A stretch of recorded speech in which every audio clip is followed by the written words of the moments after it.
Donc, c'est juste pour mentionner, c'est simplement parce qu'il va y avoir enregistrement de la conférence.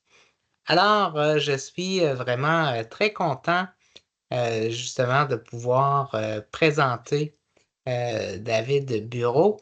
Ben, juste dire un petit moment avant que, bon, on a lancé ce cycle de conférences-là portant sur les archives religieuses pour vraiment mieux mettre en contact les chercheurs et chercheuses avec les archivistes et faire connaître la matière première des recherches universitaires. Euh, les documents que l'on trouve dans les fonds d'archives.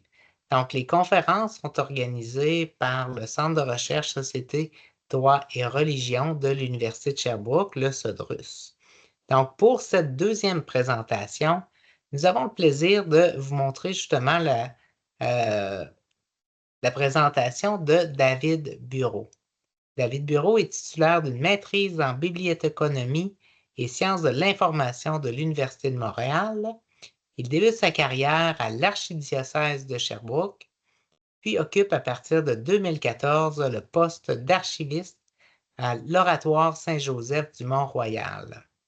Il a également été consultant pour la gestion des archives de communautés religieuses dans le diocèse de Montréal. De 2017 à 2023, David a été le président du regroupement des archivistes religieux, le RAR. Il nous entretiendra aujourd'hui des archives de l'Oratoire Saint-Joseph du Mont-Royal, enjeux de mémoire et de transmission des archives religieuses. Donc, sans plus tarder, je vais lui céder la parole. Merci beaucoup, Maurice. Je pense qu'on peut se tutoyer. Oui, Merci, certainement. merci beaucoup, Hugo. Bonsoir à toutes et à tous. Je suis très heureux de pouvoir être avec vous ce soir. C'est une belle invitation qu'on m'a faite, d'autant plus que, sans fausse modestie, je me considère toujours un petit peu comme un archiviste encore junior. Ça peut sembler un peu drôle à dire parce que ça fait bientôt 15 ans que je travaille comme archiviste. Ceci étant dit, c'est que, comme pour plusieurs autres personnes, plusieurs autres métiers, les archives, on est constamment en apprentissage, on est toujours en mouvement dans le développement de techniques, de réflexion sur notre métier. Et surtout, c'est que je ne suis pas formé en tant qu'historien. Je suis d'abord et avant tout un archiviste, donc ma conception des archives est très, je dirais, terre à terre. Je fais peu d'interprétations d'histoire comme le ferait un historien, mais n'empêche que par le côtoiement des archives, on finit par développer peut-être une certaine réflexion, une certaine méthode d'analyse et de regard sur l'histoire. Néanmoins, mon rôle de base, c'est de recevoir les archives, de les classer, de les conserver, de les mettre en valeur, mais surtout de les transmettre à des chercheurs qui, eux, sauront tirer de ces documentations-là la matière propre à leur recherche. Je suis pas mal sûr que mes collègues de d'autres services vous diraient un peu la même chose, c'est-à-dire qu'on est avant tout des transmetteurs d'informations plutôt que des gens qui font la compilation ou qui font le travail de recherche approfondi comme tel. Mais disons que pour ce soir, j'applique à moi cette vision des choses. Donc, on va être dans un monde un petit peu plus d'archiviste plutôt que d'historien. Les archives, j'en suis convaincu, sont la trace de nos activités, activités humaines, financières, relationnelles. Les archives sont vastes par leur type et leur fonction. Travailler avec les archives, c'est aborder dans un angle particulier la vie d'individus, d'organismes, d'entreprises, de personnes morales, de personnes physiques également. C'est un accès très spécial à ce qui n'est pas nécessairement toujours mis de l'avant par ces entités-là. On n'est pas des espions, on n'est pas des fantômes non plus, mais on a cette chance-là de voir les choses souvent sous un angle différent et de prendre une mesure de l'ampleur des actions qui ont été posées par une personne ou par une société. Donc, on travaille dans ce drôle de paradoxe d'espace-temps où les documents sont figés mais toujours sujet à réinterprétation par les historiens qui, les uns après les autres, vont s'interroger ou vont s'intéresser à des aspects particuliers des documents que nous conservons. Je vais vous faire une présentation en 3 temps. Le premier sera très bref. C'est simplement de vous exposer un peu mon parcours personnel. Le deuxième morceau sera le plus consistant et c'est celui qui vous intéresse probablement, à savoir qu'est-ce que fait un archiviste à l'emploi de l'Oratoire Saint-Joseph du Mont-Royal. Et la dernière partie portera sur une réflexion concernant l'avenir des archives religieuses. C'est un thème qu'on a ressassé depuis presque 25 ans maintenant, mais les opinions étant ce qu'ils sont, ça évolue toujours. Alors je me dis, aussi bien vous apporter le mien dans cette discussion-là. J'aimerais juste, avant de commencer, savoir, Maurice, j'aurais dû te poser cette question-là avant, mais de combien de temps je dispose pour placer mes 3 pièces? Tu peux prendre pas mal le temps que tu veux, 40, 60 minutes. Très bien, On va avoir la période de questions très bien. aussi par la suite. OK, parfait. Ceci étant dit, sans vouloir briser les plans, juste vous dire que si vous avez une question qui vous apparaît d'intérêt urgente lorsque j'aborderai certains points, peut-être que je la prendrai au fur et à mesure de l'entrevue plutôt que de les garder pour la fin. Ça nous permettrait peut-être de rebondir un peu. Donc, je m'en remets à Hugo qui suivra peut-être le clavardage en même temps que nous nous parlons. Et si jamais vous avez des questions, ben, vous pouvez m'interrompre. Sinon, gardez-les pour la fin et on y viendra assurément. Alors, mon parcours est très simple. On m'a souvent demandé s'il fallait avoir la foi pour travailler dans les archives religieuses. La réponse est toujours ambiguë, c'est-à-dire qu'il faut avoir la foi que nous pouvons travailler avec peu de moyens, puisque les archives religieuses sont encore les parents pauvres du patrimoine religieux du Québec. Si on ne croit pas, si on est athée, si on n'a pas d'affection pour l'Église, sa hiérarchie, ses dogmes, ses positions, je suis persuadé que quelqu'un qui est intéressé par les archives va y trouver sa place. Alors, la foi dans le travail avec les archives religieuses, ce n'est pas quelque chose qui est obligatoire. On peut avoir des gens qui sont de d'autres traditions que de l'Église catholique, mais c'est sûr et certain que, par conséquence, si vous avez une dent contre l'Église, vous allez trouver le temps long. Alors, ça me semble ça me semble aller de soi. Je dis ça en ouverture parce que le fait de travailler dans les archives religieuses n'est pas anodin par rapport à mon expérience personnelle. C'est-à-dire que j'ai reçu un enseignement dans une communauté religieuse lorsque j'étais enfant, qui m'ont appris l'ABC de la vie religieuse, de la vie de la foi, les prières, les messes, le service aux prêtres, etc.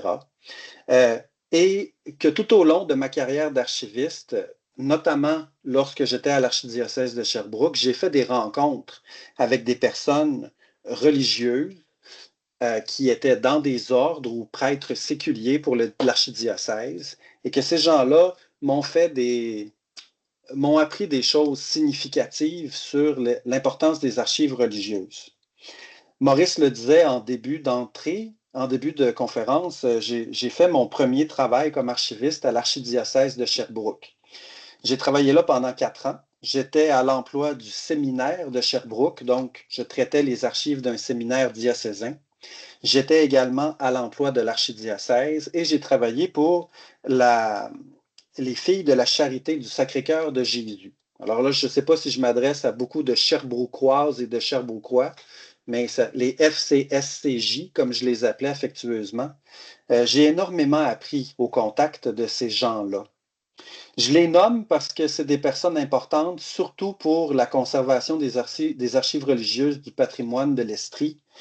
Évidemment, Mme Huguette Pinard-Lachance, à qui on doit le centre d'archives Monseigneur Antoine Racine, Monseigneur André Gaumont, qui a supervisé l'installation de ce centre-là, Monseigneur Luc Cyr, qui l'a succédé et qui a permis au centre de prendre tout son envol, Monseigneur Georges Cloutier, qui a été un ami et une personne d'une grande luminosité dans ma découverte des archives religieuses, et l'abbé Paul-Émile Paré, qui était toujours prêt à traduire du latin au français les documents qu'on sortait du 19e siècle et qu'on peinait à comprendre.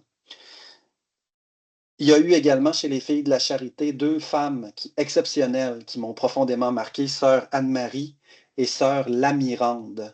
Donc, à elles, qui sont probablement plus avec nous aujourd'hui, je pense régulièrement à tout ce qu'elles m'ont appris. Après 4 ans à Sherbrooke, je suis arrivé à l'Oratoire Saint-Joseph du Mont-Royal et je dois confesser que malgré les années que j'avais déjà passées à Montréal par le passé, je n'avais jamais mis les pieds à l'Oratoire avant de commencer à y travailler. Je m'en confesse, mais en même temps, je ne m'en formalise pas tant parce qu'à force de côtoyer des pèlerins et des visiteurs à l'Oratoire, je me rends compte que c'est pratiquement une des conditions pour être un citoyen de Montréal, d'y habiter depuis longtemps et d'avoir jamais visité l'Oratoire Saint-Joseph. Donc, c'est anecdotique, mais ça vous montre un peu quand même que malgré le fait que j'ai été élevé dans la foi et que j'ai poursuivi ce chemin-là dans les archives religieuses, je ne suis pas ce qu'on appellerait une grenouille de bénitier. Est-ce que c'est la bonne expression? Je ne pourrais pas dire, mais bon. J'ai rejoint le RAR, le regroupement des archivistes religieux, à peu près en même temps que je suis arrivé à l'Oratoire Saint-Joseph. C'est Madame Denise Maltais du diocèse de Trois-Rivières qui m'a pris sous son aile et qui m'a appris le b.a.-ba de l'administration d'un regroupement de plus de 150 personnes religieuses répandues à la grandeur de la province de Québec et qui m'a donc amené à avoir suffisamment confiance en moi pour accepter la présidence de 2017 jusqu'en 2022-2023 à peu près. Alors ça fait le tour de ma personne. Maintenant, plongeons dans la deuxième partie qui porte sur les archives de l'Oratoire Saint-Joseph du Mont-Royal.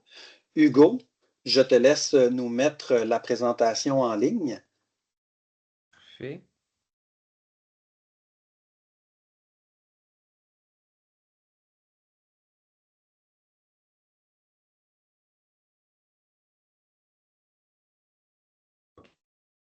Est-ce que tout le monde voit le PowerPoint? Oui. Est-ce que c'est possible de le mettre en plein écran? Oui. Merci.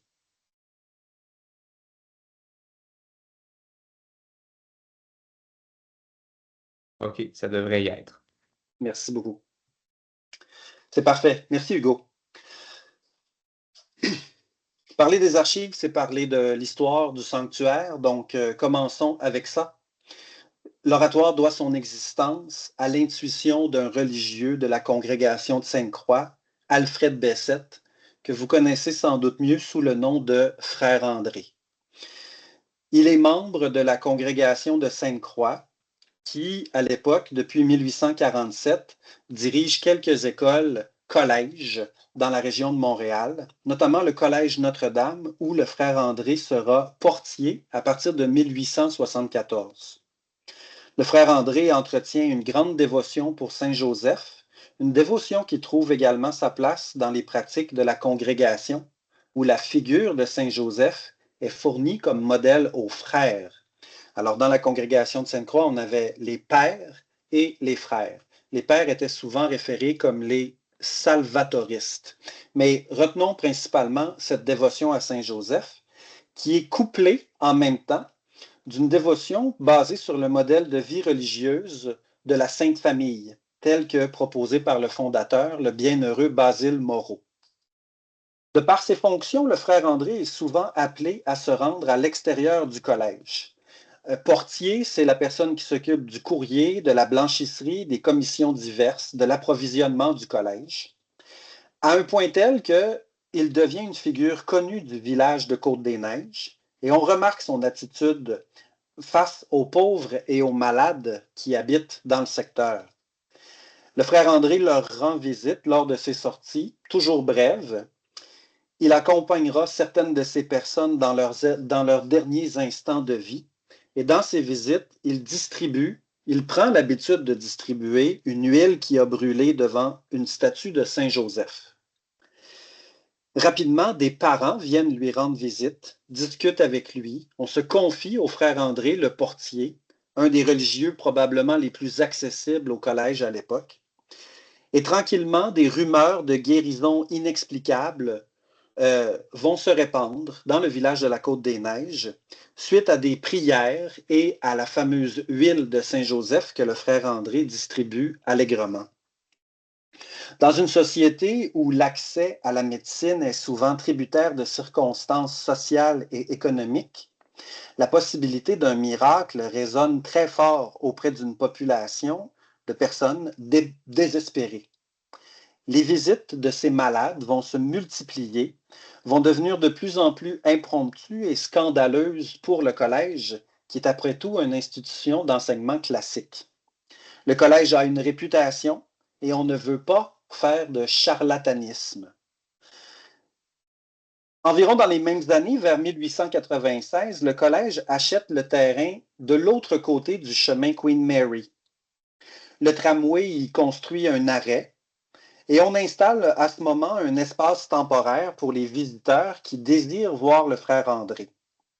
On répond donc aux parents fâchés de voir les malades approcher un collège, mais aussi on éloigne frère André de la médisance de certains confrères. À la même époque, des gens convaincus du bien fondé de l'intuition de frère André de construire un oratoire en l'honneur de Saint Joseph vont commencer à se mettre en place et à s'organiser une société civile qui va supporter le frère André dans ses démarches. En 1904, ce petit groupe d'environ 10 personnes vont inaugurer la première chapelle qui deviendra, au cours de 100 ans, l'oratoire Saint-Joseph du Mont-Royal, comme vous pouvez le voir aujourd'hui sur la photo. C'est donc dire que les archives dont j'ai la charge portent sur 120 ans d'histoire, 1904 à 2024. On peut passer à la première diapositive, Hugo.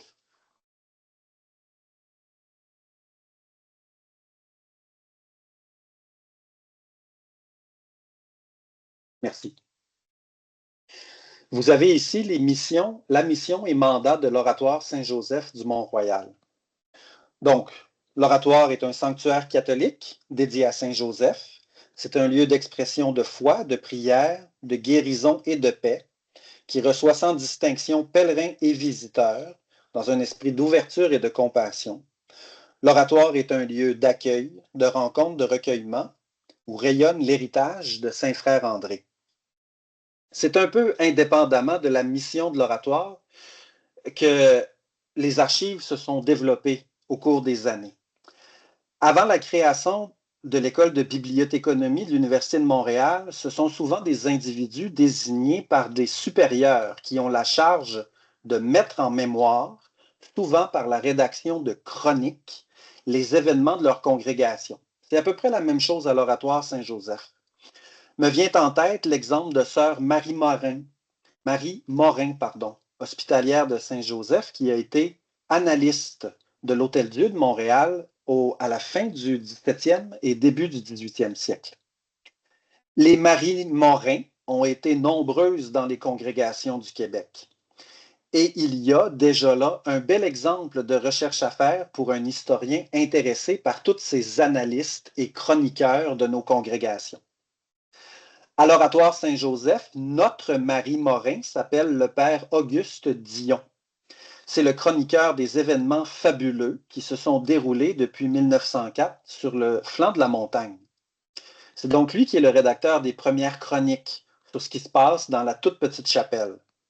À ces écrits vont s'ajouter tous les documents administratifs passés entre les supérieurs généraux, provinciaux, locaux et qui se sont succédés à la barre du sanctuaire. On a très tôt une conscience aiguë de l'importance de conserver les écrits officiels, notamment au vu des miracles supposés qui se produisent sur la montagne. La congrégation de Sainte-Croix, d'origine française, possède une hiérarchie et une discipline de gestion bien huilée. Nul doute que devant la croissance fulgurante de l'œuvre, les autorités de la congrégation savaient pertinemment que la tenue irréprochable des livres, des registres comptables, de la correspondance, des décisions et des mandements était plus que nécessaire. C'est intéressant de noter à ce stade-ci que l'oratoire est une œuvre et non pas une congrégation à proprement parler. Il y a une communauté locale qui réside de façon permanente à l'oratoire depuis 1910 et on peut considérer les archives de l'oratoire comme celles d'une entreprise ou d'une PME, si vous voulez. Ça va avoir des effets sur la conception et l'organisation des archives. On y viendra tout à l'heure. Pendant près de 100 ans, les archives seront conservées par différents religieux de l'oratoire, souvent aussi en charge de la revue de l'oratoire, de la bibliothèque ou du Centre de recherche sur Saint-Joseph, fondé en 1952. Le premier archiviste laïque, qui ne fait pas partie de la congrégation de Sainte-Croix, arrivera seulement en 2024. On peut changer de diapo, Hugo. Merci.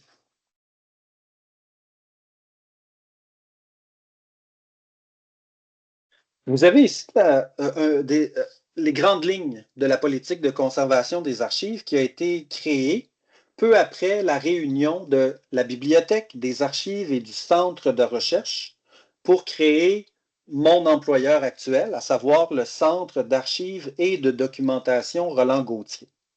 La politique a été élaborée en 2014 par ma prédécesseure, Mme Mylène Bélanger, et elle explique clairement la raison d'être du centre. Je ne pense pas avoir à élaborer là-dessus. Les objectifs de la politique de conservation sont, à mon avis, très clairs. On peut passer à la prochaine diapositive.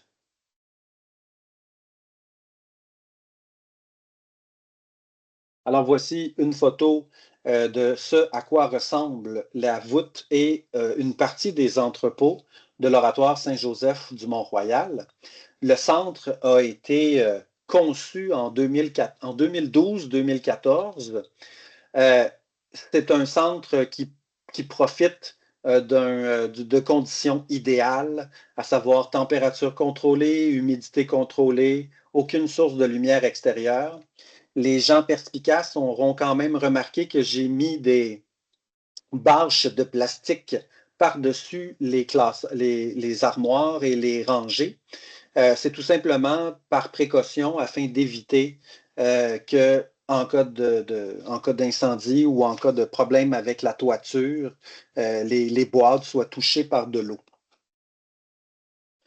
L'utilité des archives de l'oratoire, qui sont des documents consignés et organiques du sanctuaire, le sont selon la vie religieuse de tradition catholique romaine, de Saint-Frère André et des activités religieuses, culturelles et sociales qui se déroulent au sanctuaire. Donc, les archives de l'oratoire s'arrêtent aux limites du terrain de l'oratoire, littéralement.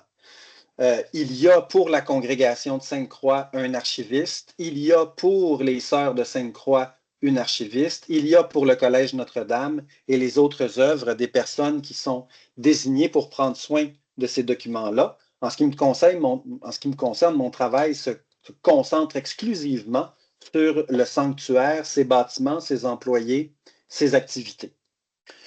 Je disais qu'on peut faire un parallèle entre l'Oratoire Saint-Joseph et une PME, en ce sens où il y a des documents de gestion, des documents qui servent à l'administration des ressources, et qu'on a des documents d'exploitation, qui sont les documents qui sont la trace des activités de l'oratoire comme tel. Et là, ça nous ramène à la mission et la raison d'être de l'organisme, l'accueil, le pèlerinage, la dévotion, etc. On peut changer de diapositive, Hugo.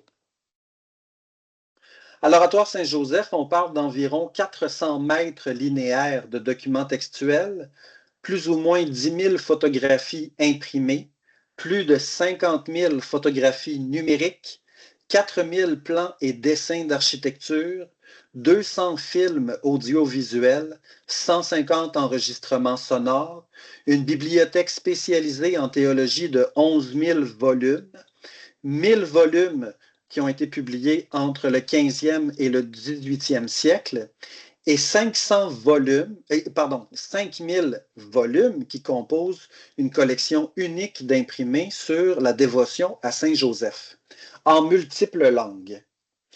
Les archives sont traitées par un archiviste. J'applique un traitement des archives basé sur les grandes fonctions, à savoir acquérir, évaluer, décrire, classifier, classer physiquement les documents, les conserver et les exploiter en répondant aux questions de chercheurs ou de visiteurs qui viennent à l'oratoire. On peut aller à la prochaine diapositive.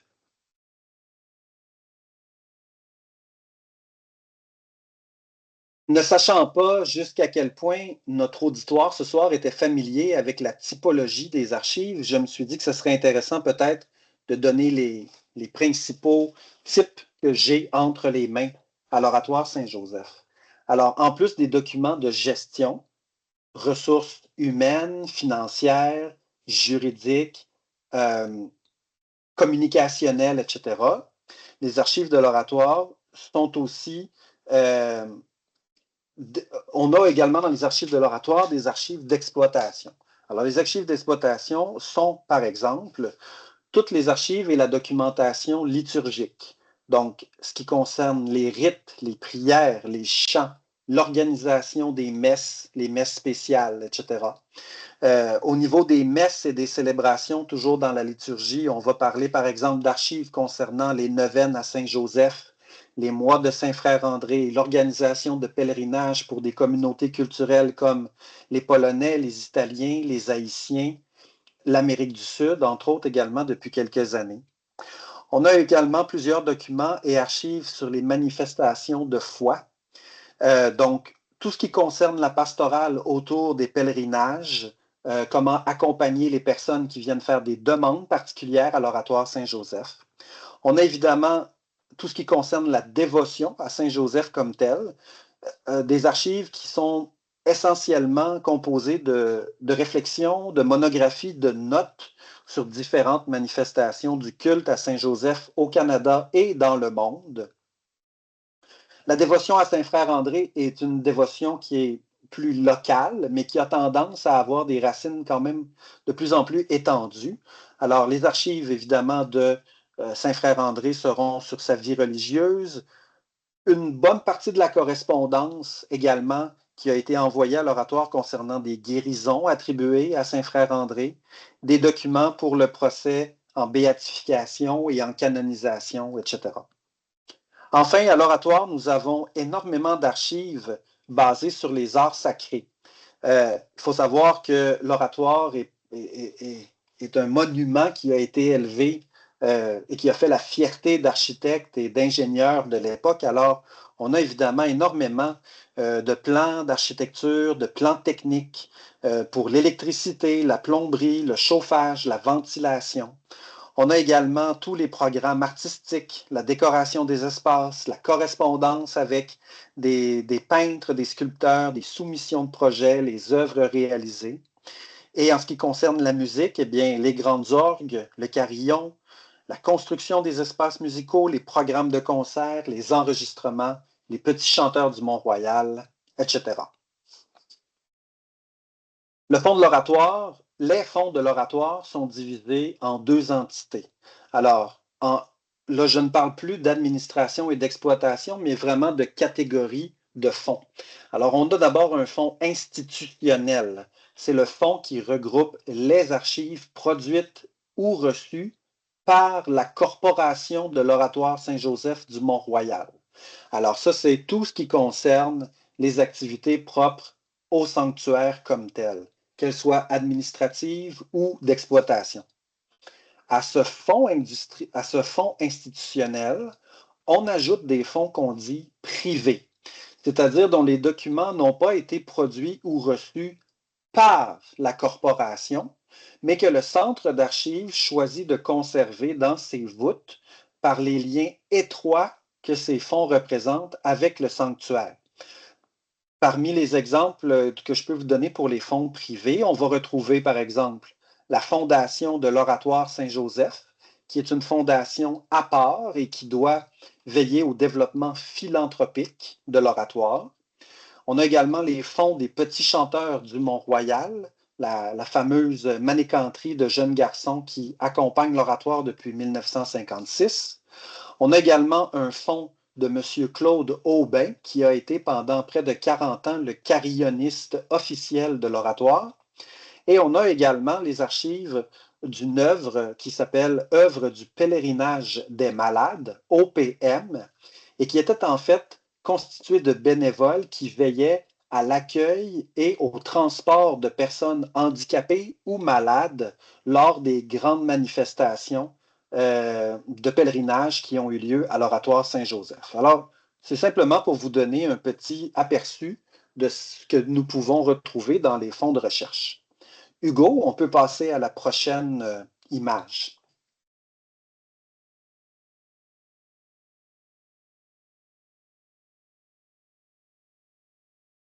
Les enjeux des archives religieuses à l'Oratoire Saint-Joseph sont assez similaires à ceux que l'on peut voir dans d'autres congrégations ou diocèses, mais la situation historique et touristique de l'oratoire en fait un cas à part un petit peu.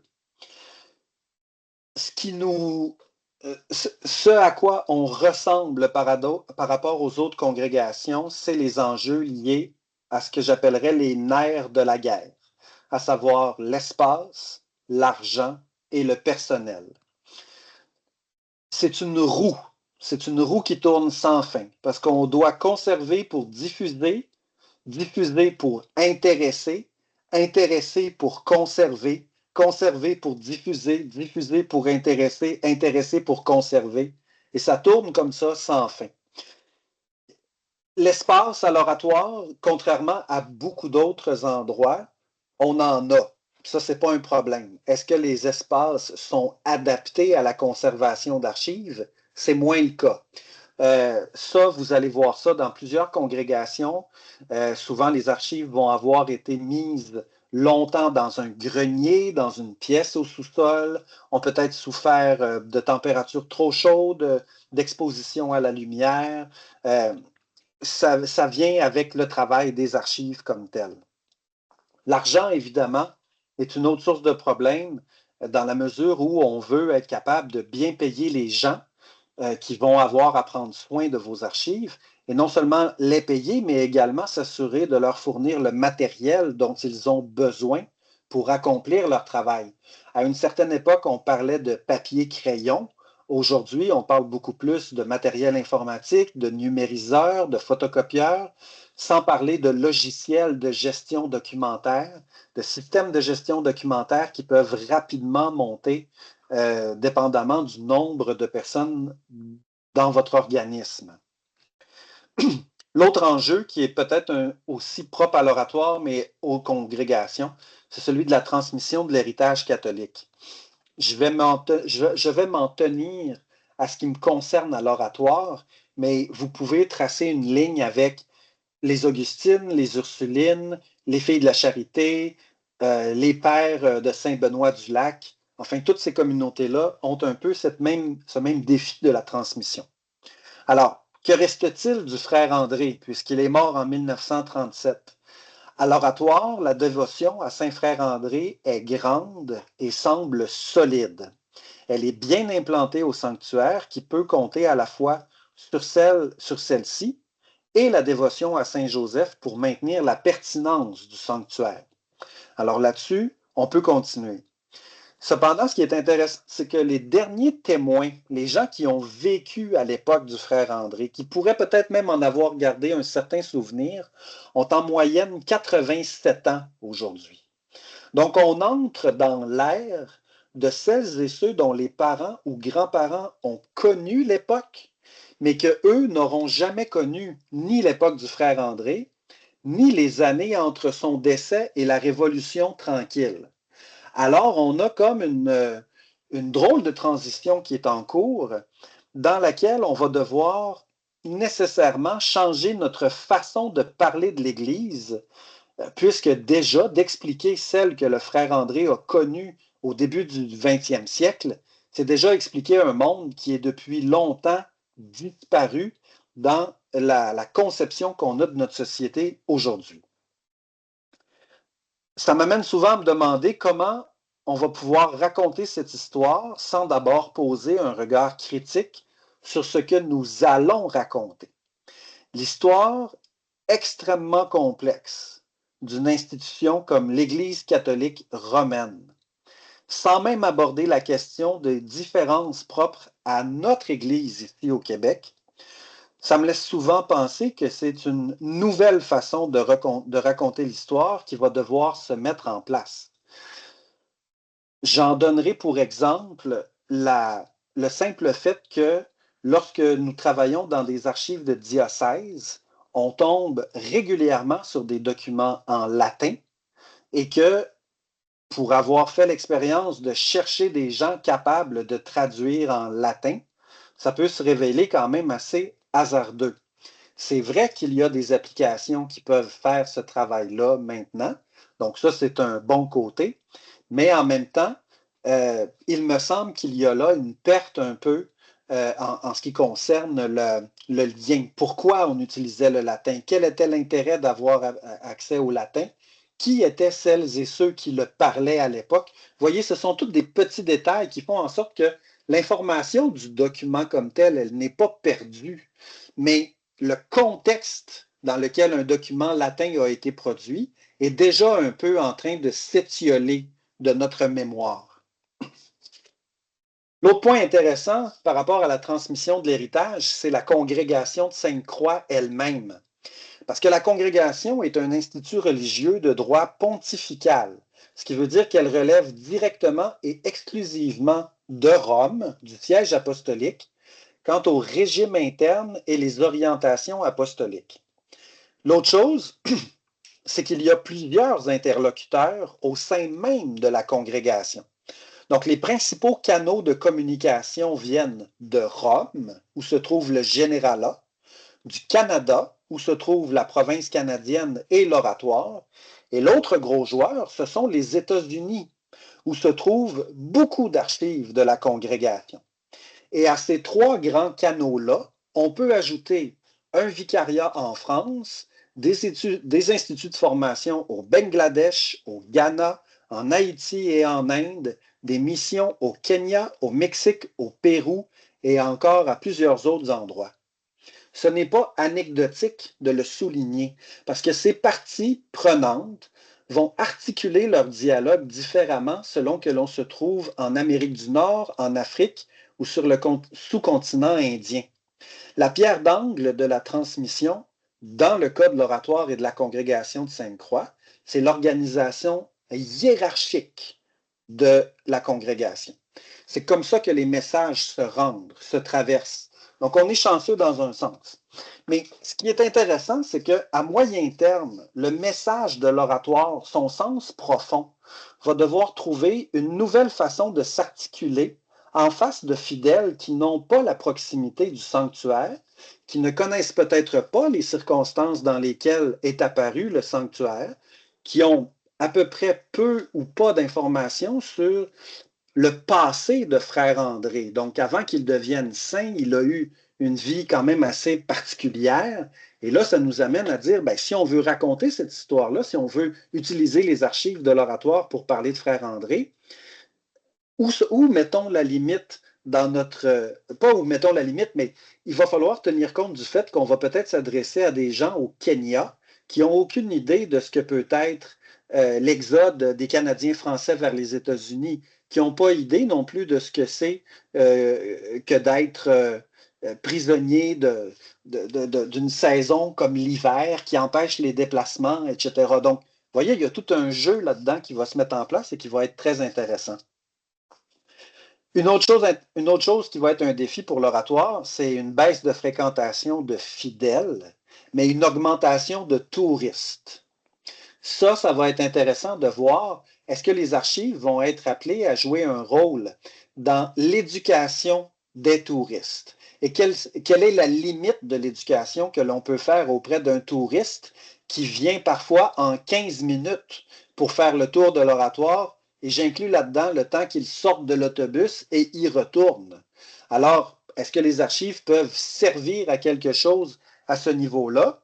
C'est une question qu'on va devoir se poser éventuellement.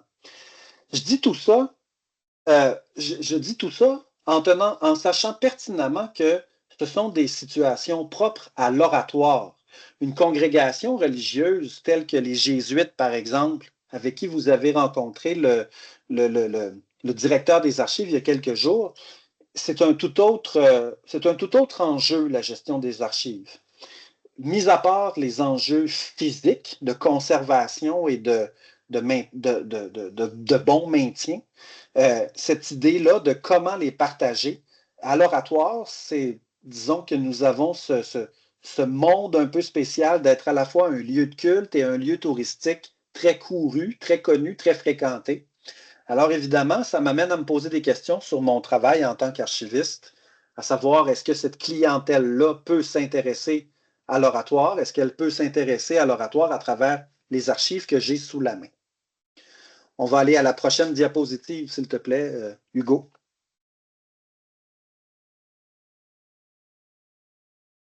Donc, j'arrive maintenant à ma troisième partie, à savoir celle de mon époque à la présidence du RAR.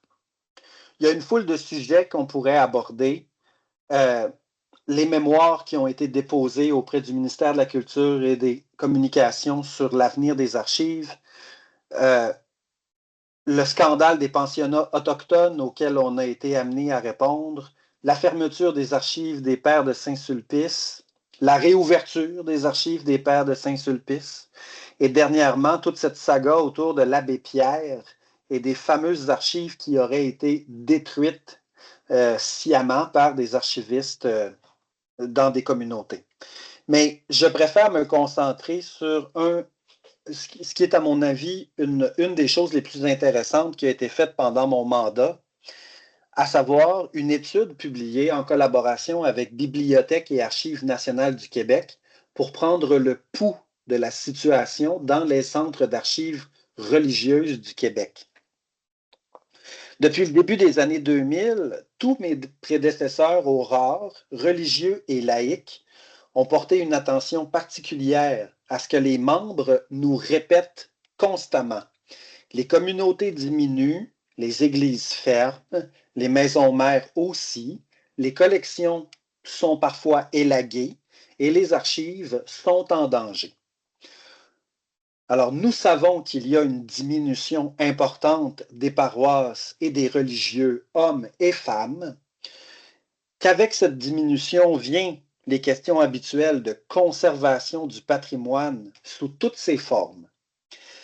S'il est vrai que la réutilisation d'espaces religieux comme des églises, des presbytères et des monastères ont parfois mené à de belles revitalisations, il ne faut pas oublier pour autant que dans beaucoup de cas, c'est la destruction à moyen et à long terme qui risque d'atteindre les autres institutions, les autres bâtiments. Alors, c'est le portrait sur lequel s'est arrêté BANQ pour voir aujourd'hui, en 2021, à quoi ressemble le portrait des institutions religieuses et particulièrement de leurs archives. On peut changer de diapositive, Hugo. À mon avis, je m'excuse pour la qualité de l'image sur cette diapositive, mais je voulais simplement, sachez que le rapport est en ligne, il peut être consulté directement à partir du site de BANQ, ou si vous faites une recherche portrait des archives des communautés religieuses 2021, vous allez arriver sur le document qui est une mine d'informations très intéressante. BANQ a bien dressé le portrait des congrégations et des instituts qui sont encore parmi nous.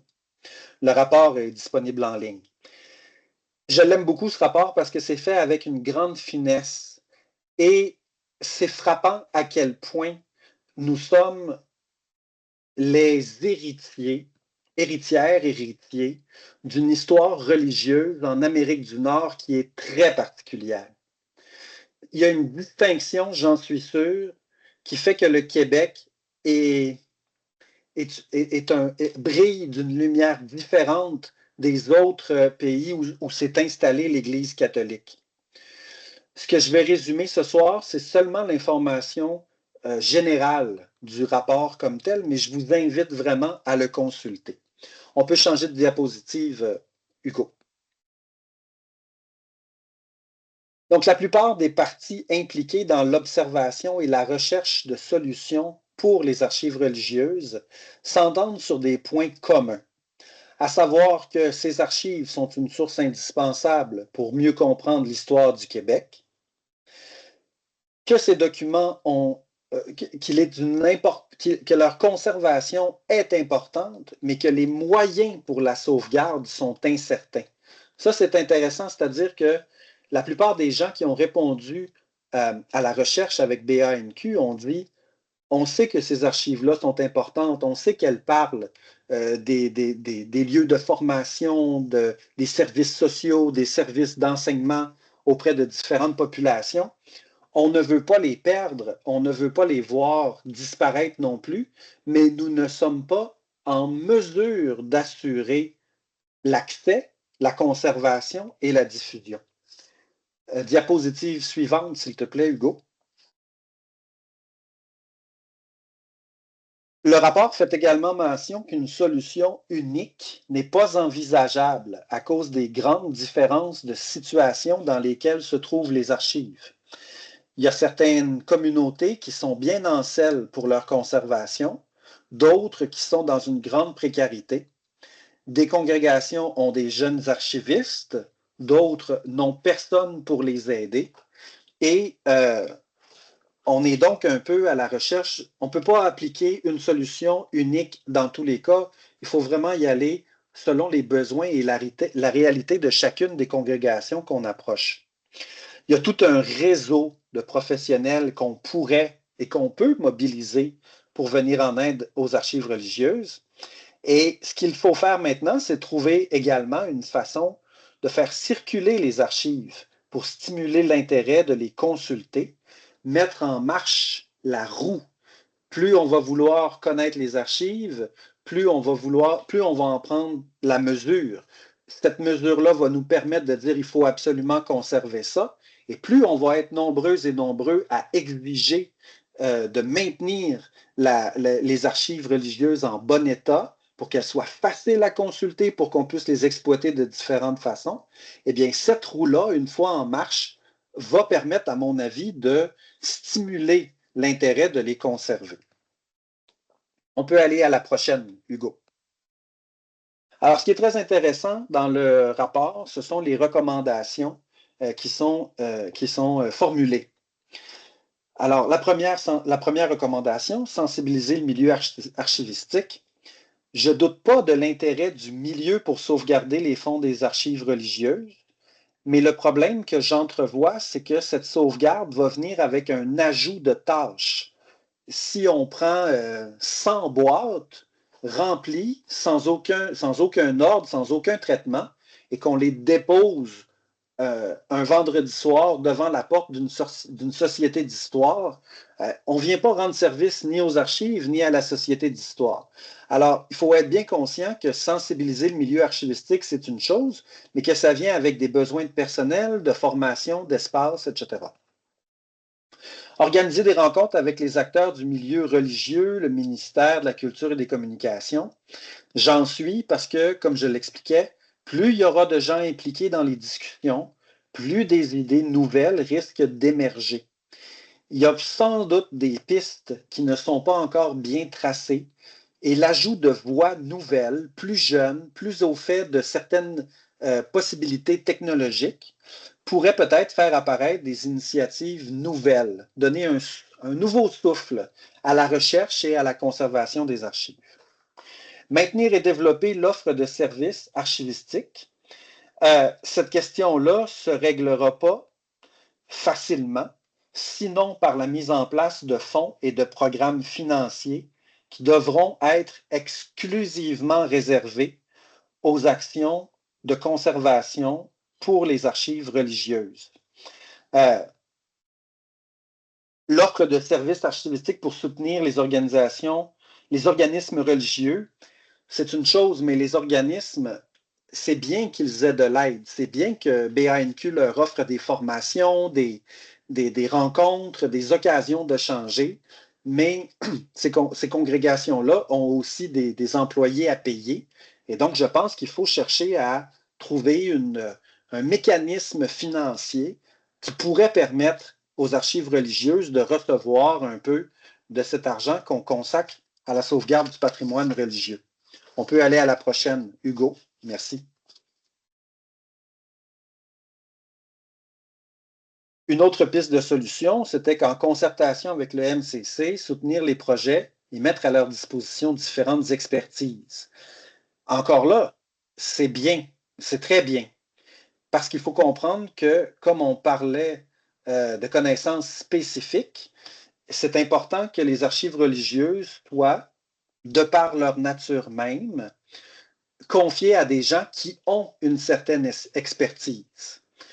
Cette expertise-là, elle s'apprend. J'en suis un bon exemple. Quand j'ai commencé à travailler à l'archidiocèse de Sherbrooke, je n'avais aucune idée de ce qu'était une obédience, de ce qu'était un mandement, de ce qu'était un triduum, une neuvaine.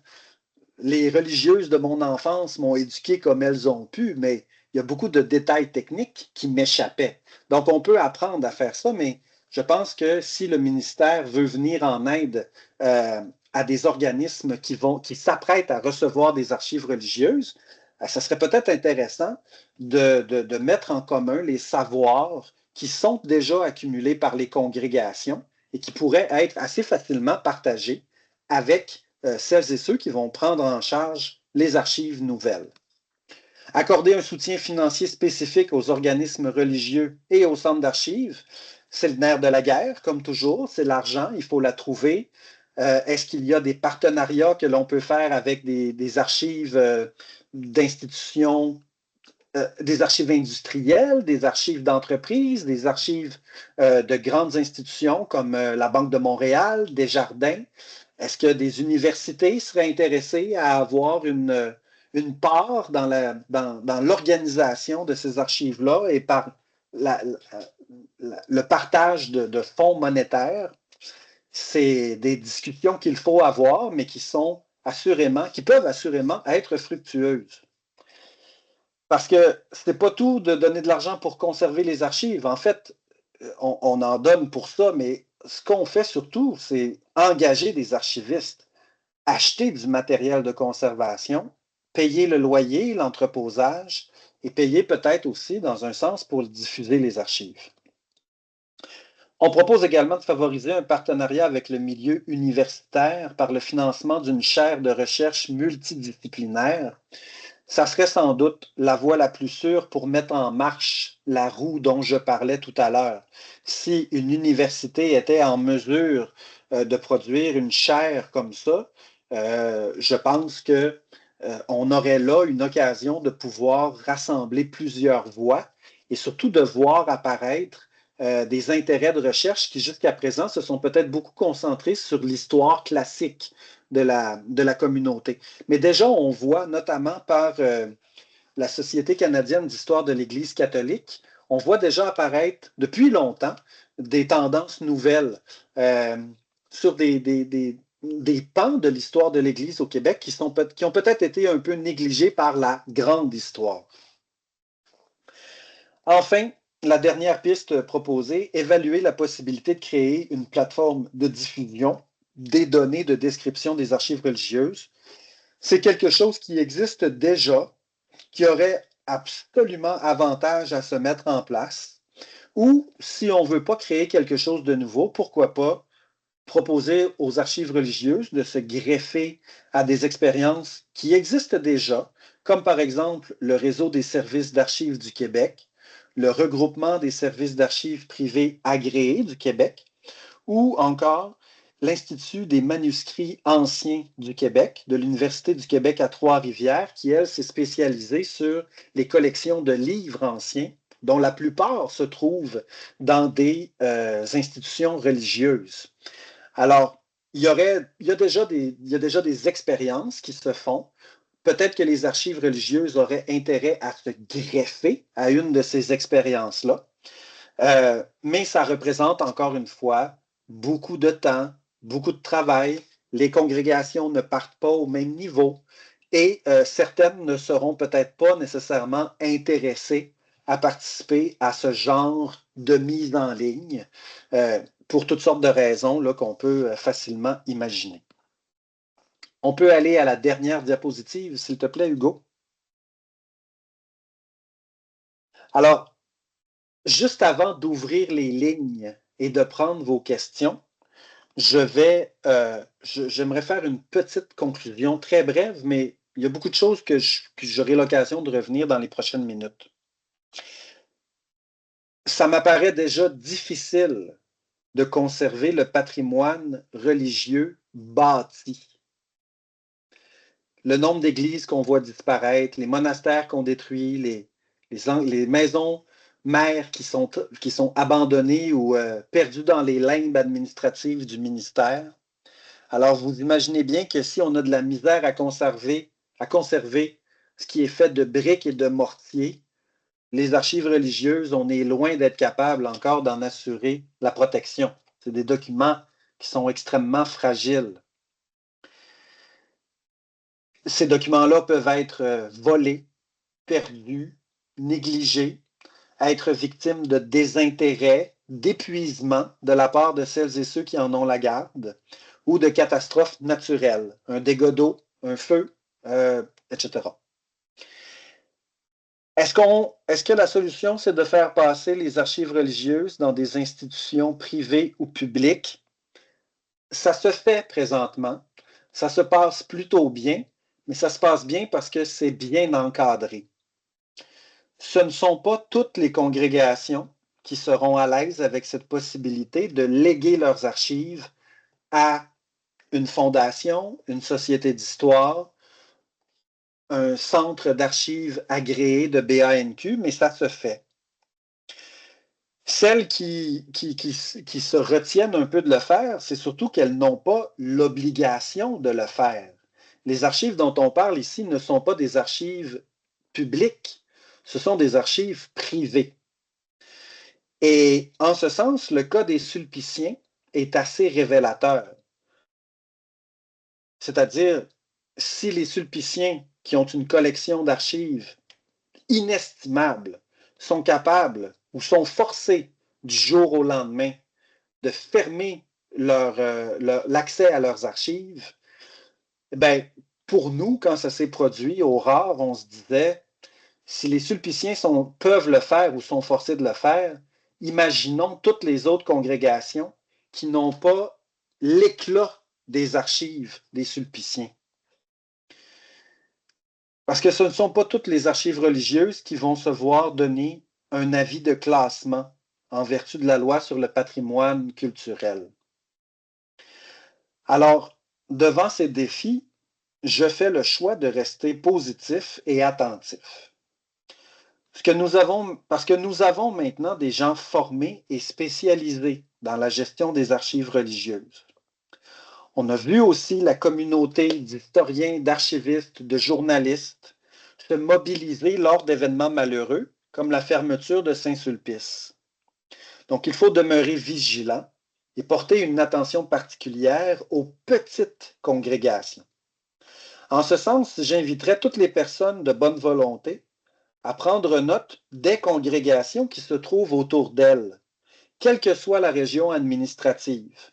Parce que si le mot se passe que des individus sont conscients et préoccupés de la valeur des archives dans ces communautés, les solutions locales feront déjà une immense différence et on peut espérer que ce qui sera proposé et qui fera bon à un endroit pourra inspirer et faire bon à un autre endroit.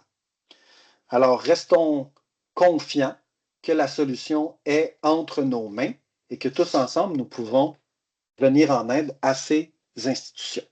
Merci beaucoup. On peut revenir à l'écran principal si vous le souhaitez pour les questions ou les échanges. Merci beaucoup pour cette présentation fort intéressante, David. Donc, on va passer justement aux questions. Vous pouvez lever la main sur Teams ou sinon, vous pouvez aussi interpeller simplement. Je suis conscient que j'ai déballé énormément de choses. Hein. Tu sais, vous résumez tout ça, là, comme Maurice me le demandait il y a quelques semaines. C'était pas, c'est quelque chose qui est quand même assez ardu.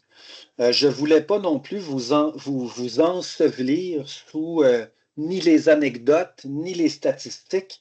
Alors, j'y suis allé un peu librement, selon ce qui me passionne au niveau des archives. Alors, si vous voulez me présenter ou me reprendre sur certains points, je vous en prie, n'hésitez pas à le faire. Oui, Maurice, oui, vas-y. on a une première question de Anasphère. Oui, bonsoir David. Merci beaucoup pour cette présentation et pour votre souci de conserver l'histoire parce qu'à mon avis, là, tuer un peuple, c'est effacer son histoire. J'ai envie de vous poser une question parce que ce que je constate autour de moi, c'est deux situations. Il y a des gens qui ont des ressentiments contre la religion et qui veulent, comme par force, effacer tout. Puis d'autres qui sont ignorants. Ils ne savent rien. J'étais il y a quelques jours dans un magasin de tatous qui était une église. Il est devenu un magasin de tatous. Je voulais voir un peu des symboles religieux qui restent dans cet endroit-là. Et puis la personne responsable dedans ne savait même pas ce qui était symbole religieux de ce qui n'était pas. Il y avait des statues déformées de la Vierge, il y avait d'autres statues, un Christ bizarre crucifié. Euh, et ce que je me demande, c'est quel rôle peut jouer les archives pour, d'une part, réconcilier ceux qui ont des ressentiments négatifs avec leur histoire et d'autre part, reconnecter les ignorants avec cette même histoire, non pas pour réadopter cette même histoire ou revenir aux confins de cette histoire, mais pour adopter une nouvelle perspective actuelle plus saine et fondée sur une vraie réconciliation avec son passé et non pas un ressentiment ou une ignorance. Donc, que peuvent faire les archives? Comment ces archives-là peuvent nouer et renouer autrement ces rapports? C'est une bonne question. Il y a je pense qu'il y a autant de pistes de solutions qu'il y a d'archivistes qui travaillent dans les milieux religieux. Je vais y aller avec mon avis personnel et ça reste une question qu'on pourrait se poser en congrès, littéralement. En ce qui concerne la réconciliation, je ne sais pas jusqu'à quel point on pourra le faire. Franchement, il y a des gens qui ont été tellement blessés par l'Église, à raison ou à tort, que pour ces gens-là, je pense que le mieux que l'on peut faire, c'est peut-être d'insister sur le fait que les archives religieuses ne sont pas seulement des archives reliées aux activités de l'Église, qu'il y a aussi eu des religieuses qui ont ouvert des soupes populaires, qu'il y a eu des religieux qui étaient des cinéastes, qu'il y a eu des frères qui étaient des poètes, des peintres, qu'il y a eu des sœurs architectes. Donc, de présenter cette vie-là, qui n'est pas nécessairement toujours coulée dans le carcan de l'obéissance à l'Église avec un grand E. Je pense qu'une des solutions pour intéresser les gens, c'est d'abord de leur montrer que les religieuses et les religieux étaient aussi des gens qui avaient des passions, qui avaient des intérêts à venir en aide à leur communauté religieuse, à leur communauté civile, et peut-être d'explorer cette avenue-là pour montrer que ce n'est pas seulement les ordres et la soumission qui ont dominé dans les communautés religieuses. Pour reconnecter, l'exemple du salon de tatouage est intéressant et troublant, mais Je pense qu'en utilisant la même stratégie et en utilisant peut-être l'intérêt que l'on peut avoir pour les archives audiovisuelles, les photographies, les films d'époque, les enregistrements, à un moment donné, je pense qu'il y a là peut-être façon de jouer aussi avec les nouveaux médias, les nouvelles plateformes. Et là-dessus, la congrégation de Notre-Dame est très bonne. C'est-à-dire qu'ils font souvent la diffusion de clips qui viennent de leurs archives filmographiques. Alors, on voit les religieuses jouer au tennis, on voit les religieuses faire du cheval, on voit les religieuses se promener dans la forêt, par exemple, faire des activités mondaines qu'on n'imagine pas nécessairement propres à une congrégation. Et cette reconnexion-là doit se faire petit à petit en choisissant des thématiques, en choisissant peut-être des fêtes religieuses, des anciens costumes, des étendards, des processions. Ça revient un petit peu à chaque congrégation de voir un peu qu'est-ce qui est encore là aujourd'hui, mais qui prenait une autre forme à l'époque. Et après, ben, si vous confiez ça à des gens qui sont le moindrement créatifs, imaginez tout ce qu'on peut faire justement avec les différentes représentations du Sacré-Cœur, de la Vierge à l'Enfant, toutes les grandes variétés qu'on peut voir en termes de scènes de nativité.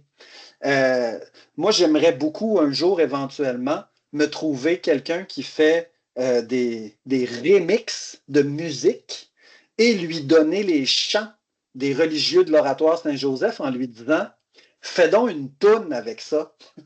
Fais un mix, fais un remix Oui, avec c'est des chants vraiment grégoriens, par exemple. c'est vraiment très important parce que je trouve que les archivistes ont cette position intermédiaire. Ils ne sont pas des religieux parce que les laïcs, là, les personnes ordinaires, ont cette méfiance contre les religieux. L'archiviste a cette posture un peu neutre, mais qui peut vraiment renouer parce que là, l'imaginaire collectif qui est en train de se faire, et pour vous choquer davantage, le magasin Prato va devenir une association pour l'islam à côté d'une mosquée. Donc, l'imaginaire, vraiment là, ça se bouleverse. Mais Ouais, un très grand merci je vous en pour ta prie. conférence. C'est sûr que c'est une question longue. Probablement qu'on n'aura pas nécessairement de solution. Puis, en même temps, je pense que c'est un effort de plusieurs individus d'essayer de voir ça. Puis, bon, j'ai confiance qu'on va trouver des solutions, mais il faut être conscient que nous allons en perdre des petits bouts en fil, là. On va perdre des morceaux. Maurice, je passerai. Oui, on peut passer la parole à Mickenson. François, il y a une question. Oui.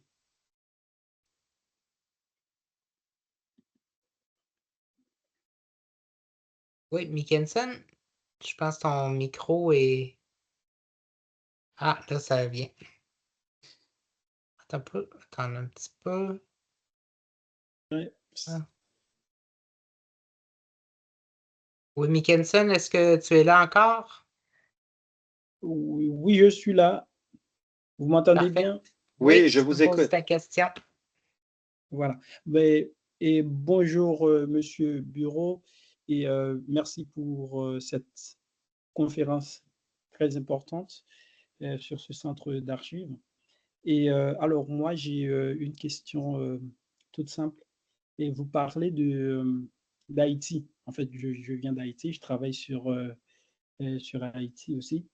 Et je souhaiterais savoir quel type de documents vous conservez, par exemple sur Haïti, et sachant qu'en octobre 1944, et la congrégation des pères de Sainte-Croix, en tout cas, et, euh, et a pris la direction du collège Notre-Dame, Perpétuel Secours à Cap-Haïtien. Et il y avait d'autres institutions, par exemple collège Sacré-Cœur de Pilate, où j'ai fait moi-même mes études primaires. Donc, je souhaiterais en gros savoir quel type de documents vous conservez sur Haïti. Merci. Alors, je ne suis pas la meilleure personne pour vous répondre sur ce point-là. La raison étant que ce que nous avons aux archives de l'Oratoire concernant la présence de la congrégation de Sainte-Croix en Haïti se résume essentiellement aux religieux qui ont été à la fois employés à l'oratoire et qui, à partir de 1944, ont été déployés sur le territoire haïtien, notamment pour la fondation d'écoles. Comme je le disais en début de conférence, mon terrain de jeu s'arrête pas mal aux activités de l'oratoire comme tel. Donc, à partir du moment où la création d'une province en Haïti ou d'une mission en Haïti ne se faisait pas au niveau de l'oratoire, mais au niveau de la province canadienne de Sainte-Croix, c'est plutôt au niveau de ces archives-là que l'on pourrait trouver des informations. Et si vous regardez sur votre écran, vous allez voir M. Martin Brideau. Moi, il est à ma droite ici, là. Alors, M. Martin Brideau est mon collègue aux archives de la congrégation de Sainte-Croix.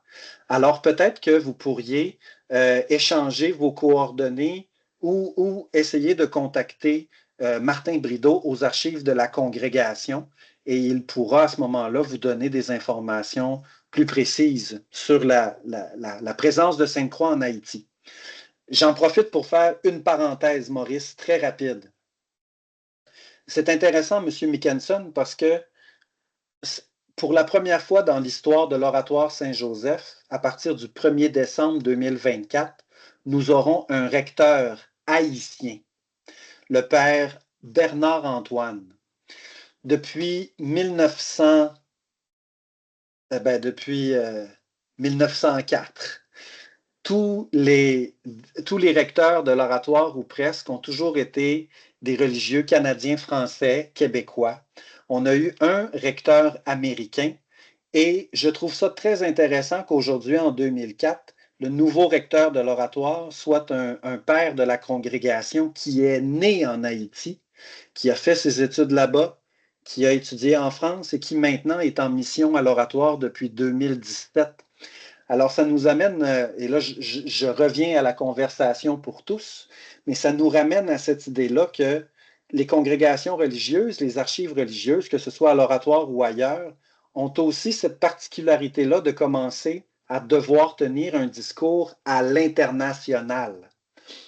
Il y a des congrégations qui avaient ça depuis longtemps. Franciscains, dominicains, jésuites, cisterciens, bénédictins pouvaient avoir des monastères, des écoles de formation un peu partout. Maintenant, ce que l'on voit à l'oratoire, c'est une grande composition de religieux qui viennent d'Haïti, du Bangladesh, du Sri Lanka.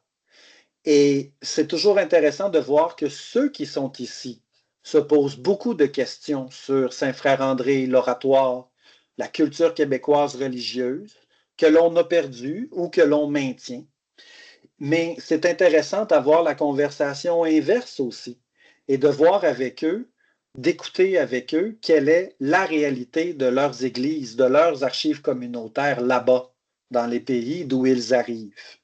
Alors, il y a un brassage d'idées et de cultures qui se fait au sein de l'Église catholique, qui pourrait peut-être, et là je reviens vers Mme Sphère, qui pourrait peut-être nous permettre de trouver des solutions justement pour intéresser la population québécoise, canadienne, française à l'histoire de son Église. Parce que ces nouvelles communautés-là, ces nouveaux arrivants qui s'installent et qui fréquentent l'Église, eux sont très intéressés à connaître cette histoire-là.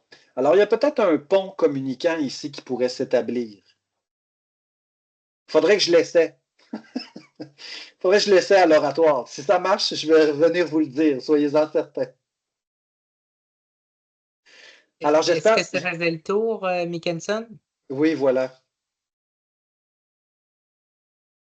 Ah, oui, on pense bien. Très bien. Alors, d'accord.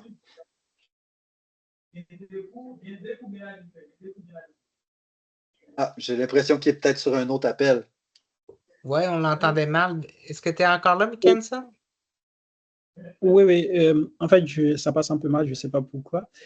Et bon, merci beaucoup pour vos explications. Je vais entrer en contact avec M. Brideau. Je vois qu'il a envoyé le mail dans l'espace commentaire.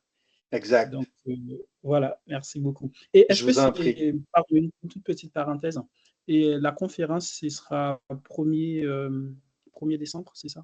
Vous dites? En fait, le 1er décembre, c'est la messe d'inauguration du recteur. D'accord, Voilà, d'accord, à 11 heures. d'accord. Merci. Je vous en prie. Oui, nous avons aussi une question, pardon, de Lise Simoneau. Oui, bonjour, Monsieur Bureau.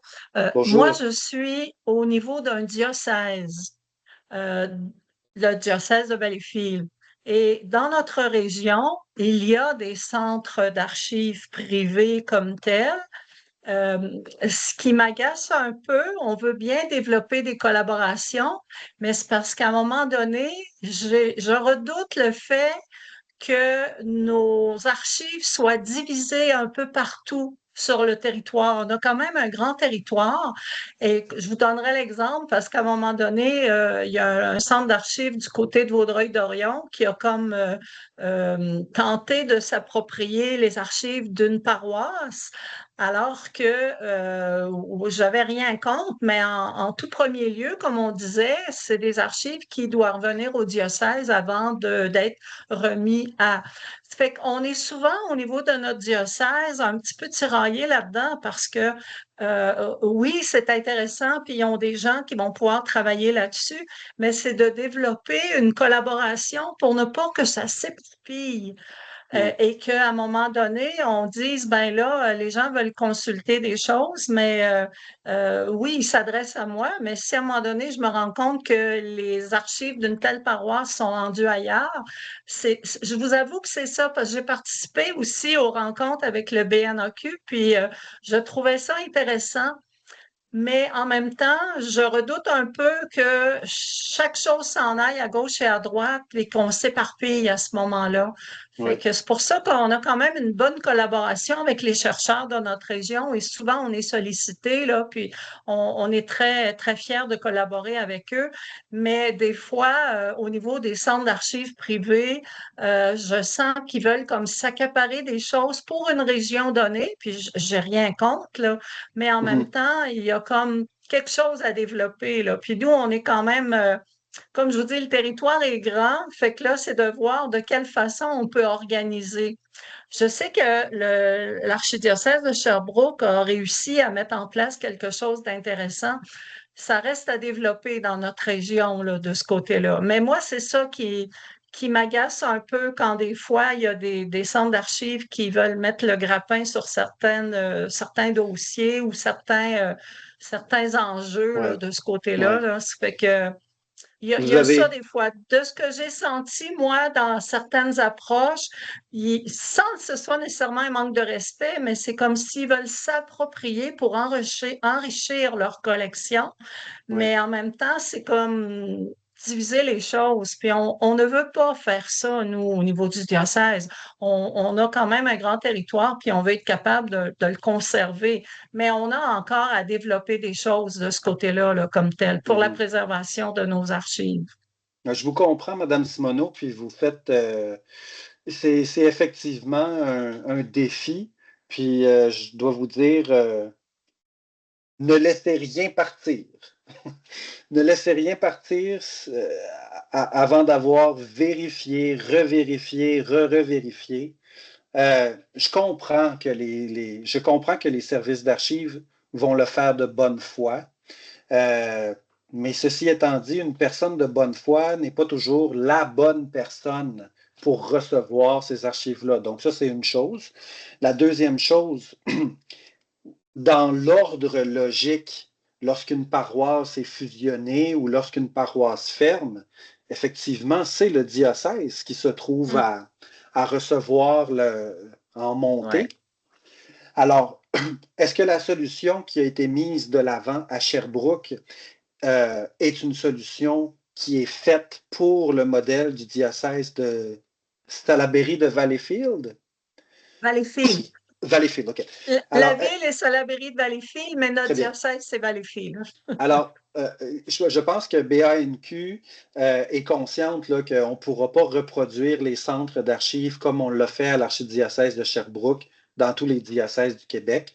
Mais peut-être qu'il existe des solutions parce qu'effectivement, éparpiller les fonds d'archives de paroisse, puis je peux comprendre là, si le centre d'histoire est dans le bâtiment à côté de l'église qui vient de fermer, on se dit, ben, laissons-les là, ça va être correct. Oui, mais qu'est-ce qui nous dit que ce centre d'histoire-là va être capable de passer à travers le temps? Est-ce que c'est une organisation sérieuse? Est-ce qu'elle est reconnue par BANQ? Sinon, d'où vient son financement? Parce qu'effectivement, il faut que le diocèse garde sa prérogative sur les documents qui lui appartiennent. Après, une fois que ça sera fait, si le diocèse a à trouver des partenaires, ben là, ça deviendra intéressant de le faire. Mais dans l'immédiat, peut-être que vous êtes juste, puis je ne le dis pas de façon péjorative, hein, mais vous n'êtes peut-être juste pas encore rendu là, à trouver cette solution-là. Ouais. Peut-être que le partage va venir éventuellement, mais on parlerait avec les diocèses de Nicolet, Chicoutimi, Chibougamau, on aurait probablement les mêmes enjeux. Ouais. Vous n'êtes pas seul. Alors, nous allons passer la parole. Claude Gélina avait une question. Oui, merci, Maurice. Bonsoir, David. Merci beaucoup Bonsoir. pour la présentation. C'était très instructif et votre passion est très contagieuse. Donc, c'est très, très agréable de vous écouter. J'ai une question qui est très, très technique, mais j'aurais aimé vous entendre sur la nature des outils d'indexation que vous utilisez et dans quelle mesure ils sont à la fois accessibles et utiles pour les chercheurs. Malheureusement, à l'Oratoire Saint-Joseph, on fonctionne avec un système qui est en consultation à l'interne seulement. Donc, on n'a pas de catalogue ni pour les archives, ni pour la bibliothèque à l'extérieur actuellement. Ce que d'autres congrégations font, c'est d'utiliser des logiciels qui sont en usage libre, comme Access to Memory, qui est connu sous le nom de ATOM, A-T-O-M. Je pense que les archives jésuites du Canada utilisent ce modèle-là.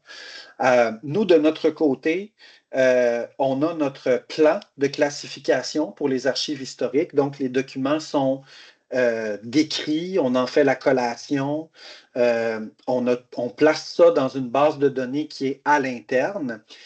Et comme on fonctionne un peu au ralenti à l'oratoire, ce que l'on fait présentement, c'est que nous recevons les demandes de recherche, nous faisons la recherche pour accompagner le chercheur, et une fois que la recherche a été faite, qu'on a trouvé l'ensemble des documents qui nous apparaissent pertinents, on va procéder à une consultation sur place. Alors, la personne va se rendre et va déjà avoir les boîtes, les documents, les plans, les photos mis à sa disposition. On n'est pas encore rendu à une étape où c'est possible de donner l'accès à des chercheurs qui se trouvent à l'extérieur de l'oratoire comme tel, malheureusement. C'est un défaut qui n'est pas insurmontable, mais qui vient avec des choix de logiciels qui ont été faits dans le passé et qu'on vit avec les conséquences de ça un peu aujourd'hui. J'espère bien être capable éventuellement de pouvoir passer à un modèle en ligne.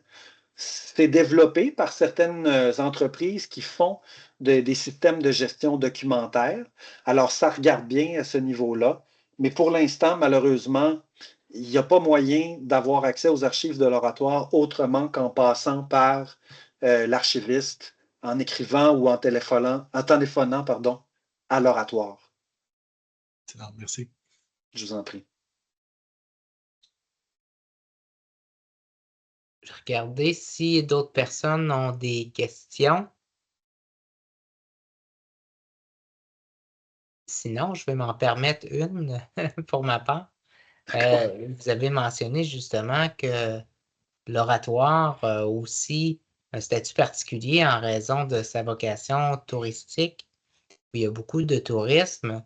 Évidemment, ça amène beaucoup de personnes. Je me demandais, est-ce qu'il y a des activités comme de mise en valeur des archives pour justement attirer le regard des passants, pour justement susciter l'intérêt? Est-ce qu'il y a des choses qui sont organisées? Alors, comme beaucoup d'autres, on participe à des activités provinciales comme les Journées du patrimoine religieux, les Journées de la culture. Pendant un certain temps, on le faisait également. À l'Oratoire, nous avons la chance d'avoir un musée qui est très actif et qui compte sur un personnel constant. Donc, on n'a pas un musée saisonnier, là, ça fonctionne à l'année. Le musée fait appel aux archives pour des reproductions de photographies, pour des cartes et des plans, par exemple. Alors, les archives sont utilisées dans le cadre d'expositions muséales. Pendant longtemps, nous organisions également des journées spéciales, comme par exemple lors de la célébration du mois de naissance de Frère André. On va avoir une exposition temporaire. On peut en avoir une également pour la neuvaine à Saint-Joseph au mois de mars.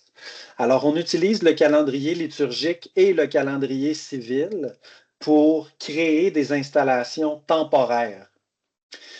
Il y a ailleurs dans l'oratoire également des endroits publics où sont exposées des archives également, notamment au niveau de ce que nous appelons la Vierge du Rocher. Alors, c'est à l'arrière de la crypte, on a une paroi rocheuse qui est la roche du Mont-Royal, sur lequel se trouvent les fondations de la basilique. Et ce qui est particulier, c'est qu'on a installé la statue d'une vierge devant la roche, parce que cette statue suivait les étapes de la construction des bâtiments. Donc, depuis 1908 jusqu'à 1967, la Vierge s'est déplacée pour suivre l'évolution des chantiers. Et donc, derrière cette Vierge, on a placé les photographies de l'évolution du site de l'oratoire, avec des dates, et ça s'arrête là. Donc, c'est très minimum, mais déjà ça donne une idée un peu qu'on n'arrive pas dans un sanctuaire qui est soudainement sorti de nulle part ou qui a été construit en quelques années. L'oratoire, la première chapelle commence en 1904, mais tel qu'on voit la structure aujourd'hui, ça débute à peu près vers 1917 jusqu'à 1967. Donc, c'est un demi-siècle de construction. On aurait voulu faire ça plus longtemps, mais la Sagrada Familia avait déjà une telle avance qu'on ne pouvait pas se permettre d'aller aussi loin. Mais n'empêche que ça fait partie de ces petites solutions pour faire connaître l'évolution du site. Ce qui est malheureux dans un sens, et ça, je reviens peut-être aux archives religieuses de d'autres congrégations, c'est qu'on n'a pas toujours la chance d'avoir une icône comme l'oratoire Saint-Joseph. On la voit de partout, c'est un symbole pratiquement tatoué sur la ville de Montréal. Et pour revenir à ce que Mme Sfer disait, ben c'est là, moi, où je trouve que des fois, les communautés auraient intérêt peut-être à développer une icône à partir de la vie d'une personne de leur congrégation. Tu sais. Les hospitalières le font avec Jeanne Mance, les religieux, les Sœurs Grises le font avec Sainte Marguerite Diouville. Alors, il y a peut-être de créer des événements autour des gens. À l'oratoire, on est très, très, très focus, si je peux dire, sur le bâtiment comme tel, à un point tel que Frère André et Saint-Joseph, parfois, sont presque un peu en compétition avec les bâtiments. Mais voilà, des fois, je trouverais ça intéressant de parler de religieux qui ont eu des carrières très effacées, mais qui ont apporté grandement à la spiritualité du lieu, à son architecture, à sa décoration. Mais c'est un travail de longue haleine qui se fait comme ça, selon les opportunités et selon les occasions qu'on nous donne. Les blogs, aujourd'hui, sont une autre façon très intéressante de rejoindre un plus grand public. Le blog de l'oratoire fonctionne très bien. On a également la chance d'avoir une revue qui est publiée à l'oratoire depuis 1912. Alors, on fait des chroniques d'archives dans les revues. Donc, vous voyez par là que tous les chemins sont bons. Hein? C'est comme une goutte d'eau qui rentre dans un toit. Là. On va passer par toutes les petites craques pour être capable de rejoindre un public différent, nouveau, ou intéressé à différentes facettes de l'histoire de l'oratoire. Très bien, merci beaucoup. Est-ce qu'il y a d'autres questions ou commentaires? Je ne vois pas de main levée. Alors, c'est ce qui va mettre fin à cette merveilleuse présentation. Encore, merci beaucoup, M. Bureau, pour cette présentation fort stimulante.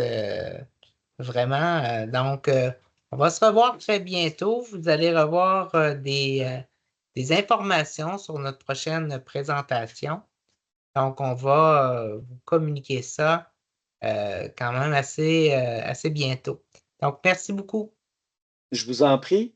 Et vous êtes les bienvenus si vous avez besoin d'informations, de contacter l'oratoire.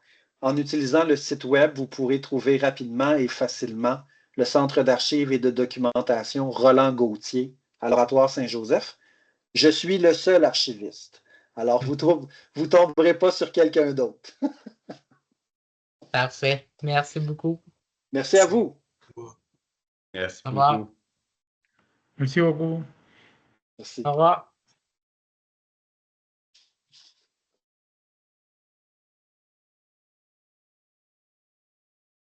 Merci beaucoup, Hugo.